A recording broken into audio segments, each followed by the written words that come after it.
ज्येष्ठ नागरिकमाथि हुने दुर्व्यवहारको लागि जुन विश्व जनचेतना दिवस जुन 15 हुन्छ अर्थात् चाहिँ नि आज असार 1 गते नेपालमा विभिन्न कार्यक्रमसहित मनाउने जुन तर्जुमा थियो, तर यो कोभिड-19 अर्थात् चाहिँ नि हैन यो कोरोना भाइरसको कारणले विशेष गरेर जोखिममा परेका ज्येष्ठ नागरिकहरूको लागि निकै समस्या पर्ने हुनाले हामीले यसलाई चाहिँ नि औपचारिक रूपमा विभिन्न क्षेत्रहरू जस्तै 753 वटा निकायहरू अर्थात् चाहिँ नि ज्येष्ठ नागरिकका विभिन्न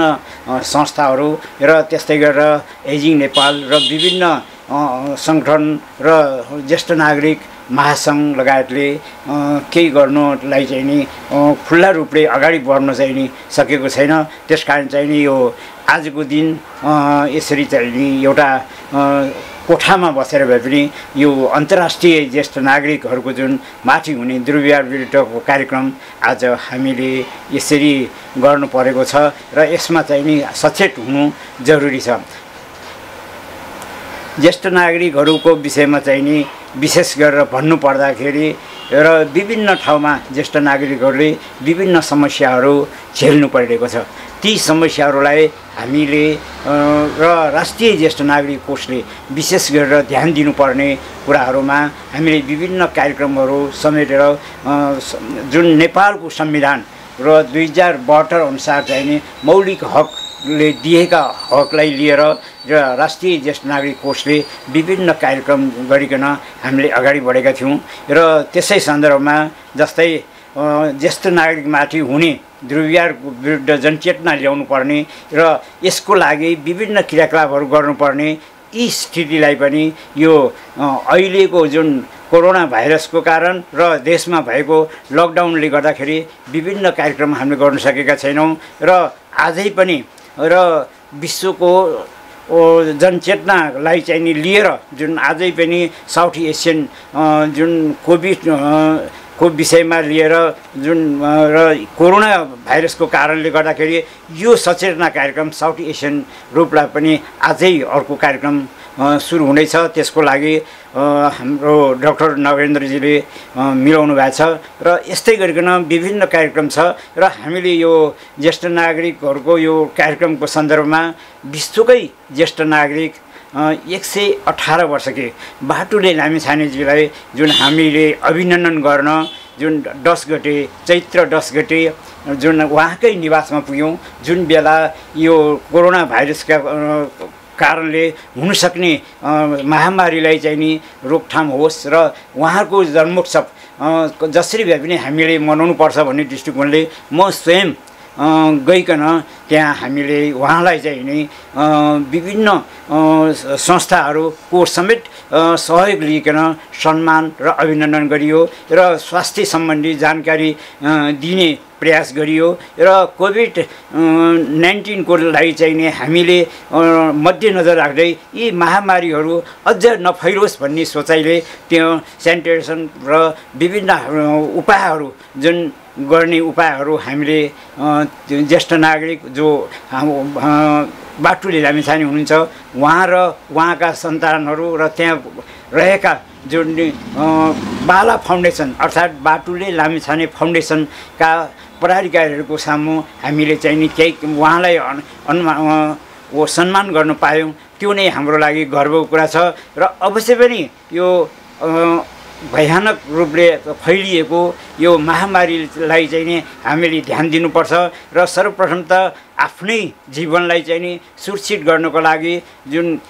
लकडाउनको कार्यक्रम ल्याइयो र त्यो 11 गतेदेखि लकडाउन भएको कारणले हामीले आजको दिन जस्तै जुन 15 आजको दिन हामीले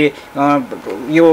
सानो कोठामै रहेर पनि विश्वभरका ज्येष्ठ नागरिकहरू र विशेष गरेर नेपालको 77 जिल्ला र विभिन्न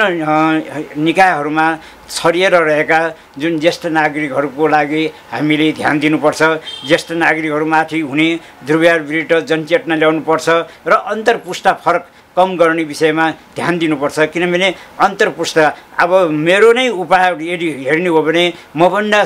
जुनियरहरूलाई सहयोग गर्नु जरुरी छ र त्यो कारणले चाहिँ नि उनीहरूमाथि हुने दुर्व्यवहारलाई चाहिँ नि नियन्त्रण गर्न जानको लागि यस्ता जनचेतना कार्यक्रमहरू ल्याउनु जरुरी छ। त्यसकारण सबैको सहयोगको अपेक्षा लिन चाहन्छौँ र यो घटना भन्दा पनि ज्येष्ठ नागरिक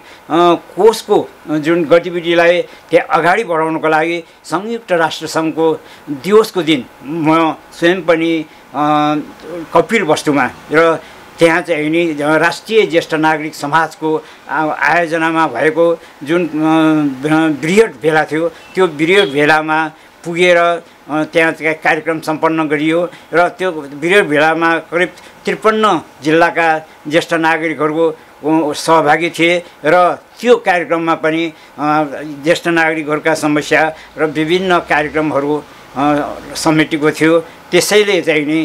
यस्ता कार्यक्रमहरू सबै ठाउँमा हुनुपर्छ र कार्यक्रम गर्दै जाँदाखेरि अझ राम्रो हुन्थ्यो र 2073 सालको चाहिँ मा भएको जुन विराटनगरमा जुन राष्ट्रिय ज्येष्ठ नागरिकहरूको एउटा सम्मेलनकै रूपमा चाहिँ नि त्यहाँ तत्कालीन मन्त्री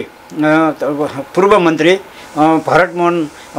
अधिकारीको संयोजकमा जुन त्यहाँ विशेष कार्यक्रम भएको थियो त्यो कार्यक्रममा तत्कालीन जुन र अहिलेका वर्तमान राष्ट्रपति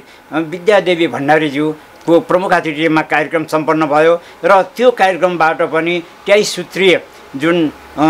घोषणापत्र घोषणा भयो त्यो घोषणापत्रलाई पनि कार्यान्वयन गर्नको लागि हामीले चाहिँ नि राष्ट्रिय ज्येष्ठ नागरिक कोषले अगाडि बढिरहेका छौँ र त्यसपछि आगामी त्यसपछिको आगामी दिवस मनाउनको लागि पूर्व प्रधानमन्त्री माधव कुमार नेपालको संयोजकमा चाहिँ नि गरिने योजना भए तापनि तर अहिलेसम्म चाहिँ नि त्यति राष्ट्रिय ज्येष्ठ नागरिक कोषले भूमिका लिएर अगाडि बढ्न सकेको छैन किनभने राष्ट्रिय ज्येष्ठ नागरिक कोषको भूमिकामा समाज कल्याण परिषदको अन्तर्गत परेको र समाज कल्याण परिषद अन्तर्गत सहमति लिनुपर्ने र विशेष गरेर अन्तर्राष्ट्रिय ज्येष्ठ नागरिक दिवस भएको कारणले मैले यो ज्येष्ठ नागरिक माथि हुने अन्तर्राष्ट्रिय जुन दुर्व्यवहार विरुद्धको जनचेतना कार्यक्रममा चाहिँ नि आज 2 शब्द बोल्नु पाउँदा मलाई खुसी लागेको छ किनभने राष्ट्रिय ज्येष्ठ नागरिक कोषले र आफ्ना क्रियाकलापहरूमा चाहिँ नि अगाडि बढाउनुको र यसलाई स्रोत र साधनको पनि सहयोग लिन अन्तर्राष्ट्रियकरण गर्न हामीले जरुरी छ तर राष्ट्रिय ज्येष्ठ नागरिक कोषले प्रत्यक्ष रूपले चाहिँ नि कार्यक्रम गर्न पाऊँ भन्ने दृष्टिकोणले हामीले तत्कालीन मन्त्री तथा सचिवहरूलाई पनि हामीले लिखित रूपमा निवेदन गरेका थियौँ किनभने निवेदन भन्नुको अर्थ किनभने समाज कल्याण परिषद अन्तर्गतको हामी एउटा संस्था भएको कारणले त्यो संस्थाको नियमावली अनुसार त्यो नियमावली संशोधन गर्नुको लागि अनुरोध गरेका थियौँ र राष्ट्रिय ज्येष्ठ नागरिक कोष अवश्य पनि देश र समाजको लागि मात्रै नभइकन र विश्वको लागि पनि हामीले भाइचारा वृद्धि गर्नु छ। राष्ट्रिय ज्येष्ठ नागरिक कोष मार्फत ज्येष्ठ नागरिकहरूको लागि स्याहार शुश्रूषा गर्नु जरुरी छ र नेपालमै पनि भएका जुन ज्येष्ठ नागरिकहरूप्रति हेरचाह केन्द्रहरू स्थापना गर्नु जरुरी छ र त्यस्तै गरेर ज्येष्ठ नागरिकहरूको लागि विभिन्न क्रियाकलापहरू गर्नु जस्तै भाइचारा अभिवृद्धि गर्नुको लागि यो विभिन्न ठाउँको अवलोकन गर्नु जस्तै उदाहरणको लागि राष्ट्रिय ज्येष्ठ नागरिक कोषको एउटा सभापतिको हैसियतले मैले हलेसी को भ्रमण गर्ने जुन त्यहाँ ज्येष्ठ नागरिक यो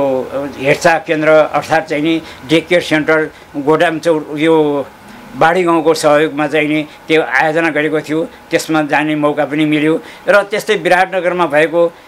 जुन दिवसमा पनि म चाहिँ नि भाग लिने मौका मिल्यो र त्यस बेलाको जुन 23 सूत्रीय जुन कार्यक्रम थियो त्यसलाई चाहिँ घोषणापत्र थियो त्यसलाई कार्यान्वयन गर्नको लागि हामीले बेला बखत विभिन्न संस्थाहरू आफ्ना संस्थाहरूलाई चाहिँ नि ध्यान दिएर र ज्येष्ठ नागरिकहरूको बारे चाहिँ नि बुझाउने काम गरियो र यसै सन्दर्भमा म चाहिँ नि ज्येष्ठ नागरिक कोषको सभापतिको हैसियतले तत्कालीन जुन मानव अधिकारका अध्यक्ष हाम्रो पूर्व अध्यक्ष र पूर्व प्रधान न्यायाधीश समेत भइसक्नुभएका नयनबहादुर खत्रीज्यूको निवासमा गइकन उहाँका समस्याहरूलाई लियौँ। त्यस्तै चाहिँ नि विश्व शान्तिको लागि र विशेष गरेर फासिज्म विरोधी अन्तर्राष्ट्रिय सम्मेलनका कोअर्डिनेटर हुनुहुन्थ्यो मदन मणि दीक्षित, जो उहाँहरू दुवै अहिले बितिसक्नुभयो। तर उहाँहरूसँग पनि सुझाव लिएर ज्येष्ठ नागरिकहरूको हक अधिकारको लागि विभिन्न क्रियाकलापहरू गर्ने हामीले जमर्को गरेका छौँ र विभिन्न क्रियाकलापहरू गर्दै पनि आइरहेका छौँ। यो अहिले लकडाउनको कारणले र विशेष गरेर ज्येष्ठ नागरिकहरू माथि हुने दुर्व्यवहार विरुद्धको अन्तर्राष्ट्रिय जुन सचेतना कार्यक्रम जुन यसरी गर्नु परेकोमा दुःख लागेको छ। अवश्य पनि यो क्षेत्र आफूले थाहा पाएको क्षेत्र र ज्येष्ठ नागरिकहरूको हक अधिकारको लागि सबैबाट सहयोग होस् भन्ने शुभेच्छा लिन चाहन्छु। किनभने ज्येष्ठ नागरिकहरू, किनभने आजका ज्येष्ठ नागरिक भनेको भोलिका जुन भगवान हुन्। किनभने ती भगवान रूपी ज्येष्ठ नागरिकहरूलाई हामीले बचाउन सकेको खण्डमा त्यसका अन्तर्पुष्टका उसका छोराछोरी नाति नातिनाहरू मार्फत चाहिँ नि ज्येष्ठ नागरिकहरूलाई सम्मान गर्न सकेको खण्डमा नै यो ज्येष्ठ नागरिकमाथि हुने यो अन्तर्राष्ट्रिय ज्येष्ठ नागरिकमाथि हुने दुर्व्यवहारलाई चाहिँ नि अन्त्य गर्न सकिन्छ। र यो राष्ट्रिय ज्येष्ठ नागरिक कोषले सुरुदेखि नै जुन विभिन्न मिडियाहरूको पनि सहयोग लिएर कार्यक्रम हामीले गरेका थियौँ, जसको चाहिँ नि जस्तै Nepal television, mountain television, Sagarmatha television, mega television, avenue television, यी सबै टेलिभिजनहरूले समेत राष्ट्रिय ज्येष्ठ नागरिक कोषका कार्यक्रम र यसका गतिविधिबारे र विशेष गरेर 6 प्रश्न भन्ने नेपाल न्युज 24ले पनि लिएर जुन जनचेतना अभिवृद्धि गर्नमा सहयोग पुर्याएको थियो। त्यसकारण यी सबैलाई चाहिँ नि कृतज्ञता ज्ञापन गर्न चाहन्छु। त्यसकारण सबैको सहयोग र शुभेच्छाको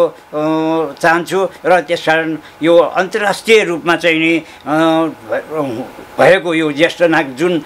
15 को जुन ज्येष्ठ नागरिकमाथि हुने दुर्व्यवहार विरुद्धको जनचेतना अभिवृद्धि गर्नुको लागि, जनचेतनालाई चाहिँ नि अझ अगाडि बढाउनको लागि सबैको सहयोगको अपेक्षा लिन चाहन्छु र सबैलाई चाहिँ नि अन्तर्राष्ट्रिय यो दिवसको उपलक्ष्यमा शुभकामना दिन चाहन्छु। सहयोगीहरूको लागि नै अझ बढी ध्यान दियोस्, यही कामना गर्न चाहन्छु।